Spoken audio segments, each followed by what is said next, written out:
Halo para wirausahawan muda Indonesia, kalau kalian punya ide bisnis keren atau mungkin udah mulai merintis usaha sambil kuliah, bahasan kali ini pas banget buat kalian. Yuk kita kupas tuntas panduan program pembinaan mahasiswa wirausaha atau P2MW buat tahun 2026. Oke, langsung aja kita mulai. Jadi, apa sih P2MW itu? Ini adalah program super keren dari pemerintah yang dirancang khusus buat mahasiswa kayak kalian yang punya jiwa wirausaha. Intinya, program ini dibuat buat ngebantu dan ngembangin potensi bisnis kalian langsung dari bangku kuliah.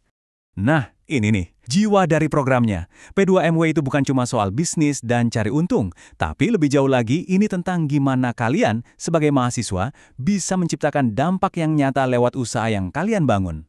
Ini kesempatan emas buat jadi agen perubahan.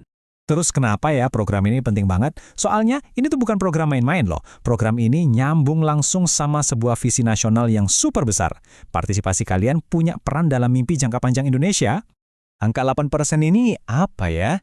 Nah, ini adalah target rasio wirausaha nasional yang pengen dicapai Indonesia di tahun 2045 sebagai bagian dari visi Indonesia Emas. Dan program kayak P2MW ini yang jadi salah satu motor penggerak utamanya.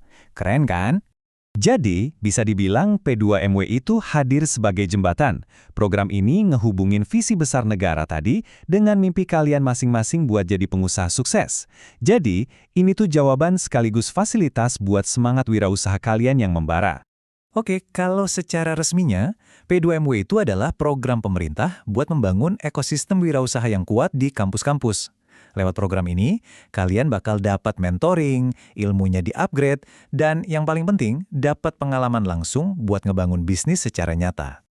Oke, sekarang kita masuk ke bagian yang paling praktis. Pertanyaan pertama yang pasti ada di kepala kalian, gue sama tim gue bisa ikutan nggak ya?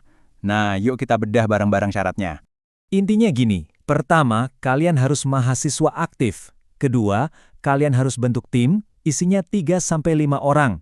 Ketiga, 1 orang cuma boleh gabung di 1 tim aja, nggak boleh double. Dan ingat, tim kalian harus fokus. Pilih 1 tahapan usaha dan 1 kategori aja. Cukup jelas ya? Nah, buat usahanya sendiri, ada aturannya juga. Yang paling penting, usahanya itu harus asli. Bener-bener hasil pengembangan kalian sendiri. Jadi bukan franchise, bukan reseller, apalagi nerusin bisnis keluarga. Oh iya, kalau ide bisnis kalian itu hasil dari riset di kampus, wah itu bakal jadi nilai plus yang gede banget. Oke, langkah selanjutnya kalian harus pilih jalur. Ibaratnya ada 2 track nih di P2MW. Tahapan awal buat kalian yang bisnisnya masih baru banget, dan tahapan bertumbuh buat yang usahanya udah jalan. Kalian harus pilih satu yang paling pas sama kondisi bisnis kalian sekarang.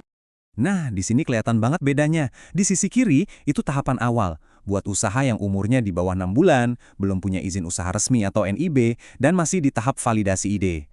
Terus di sisi kanan, tahapan bertumbuh. Usahanya udah jalan minimal 6 bulan. Udah punya NIB, udah ada catatan penjualan, dan laporan keuangannya jelas. Coba deh kalian cek, bisnis kalian lebih cocok masuk yang mana? Udah nentuin tahapan? Sip. Sekarang, waktunya milih kategori bisnisnya. Ada 6 pilihan spesifik yang bisa kalian pilih. Yuk kita lihat satu-satu. Pertama, makanan dan minuman. Wah, ini kategori yang biasanya paling rame nih. Cocok buat kalian yang punya ide produk olahan atau minuman inovatif.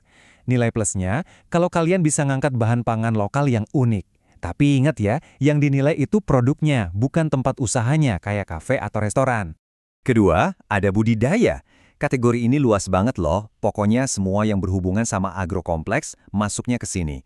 Mau itu pertanian modern, peternakan, perikanan, bahkan sampai bikin produk pendukungnya kayak pupuk organik atau pakan ternak, semuanya bisa. Ketiga, industri kreatif, seni, dan budaya. Nah, ini nih panggungnya buat kalian yang bisnisnya itu napasnya kreativitas dan punya sentuhan seni atau budaya lokal yang kuat. Contohnya kayak kerajinan tangan, fashion dengan kain tradisional, atau mungkin pertunjukan seni. Keempat, jasa pariwisata dan perdagangan. Kategori ini juga macam-macam banget isinya, mulai dari yang basisnya layanan kayak jasa konsultan atau bengkel, bisnis di sektor pariwisata, sampai yang perdagangan kayak kafe, restoran, dan toko fashion. Kelima, manufaktur dan teknologi terapan. Simpelnya, ini buat usaha yang mengubah bahan mentah jadi barang jadi. Atau buat kalian yang ngembangin solusi teknologi terapan, misalnya bikin alat-alat canggih berbasis IoT, robotik, atau mesin-mesin yang bisa bantu banyak orang. Dan yang terakhir, bisnis digital. Nah, ini penting banget buat dicatat.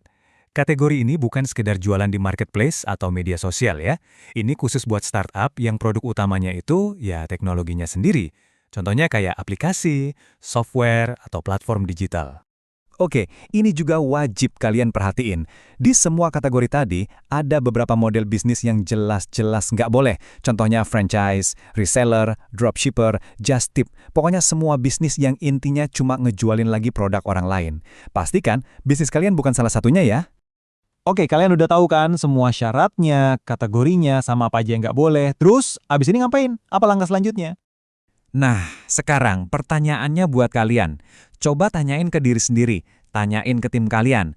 Kita beneran siap nggak nih buat ngambil langkah ini? Siap buat jadi wirausaha yang bukan cuma ngejar profit, tapi juga bisa kasih dampak positif buat sekitar. Kalau jawaban kalian mantap, siap, ini dia langkah pertama yang harus kalian lakuin. Langsung hubungi bagian kemahasiswaan atau inkubator bisnis di kampus kalian.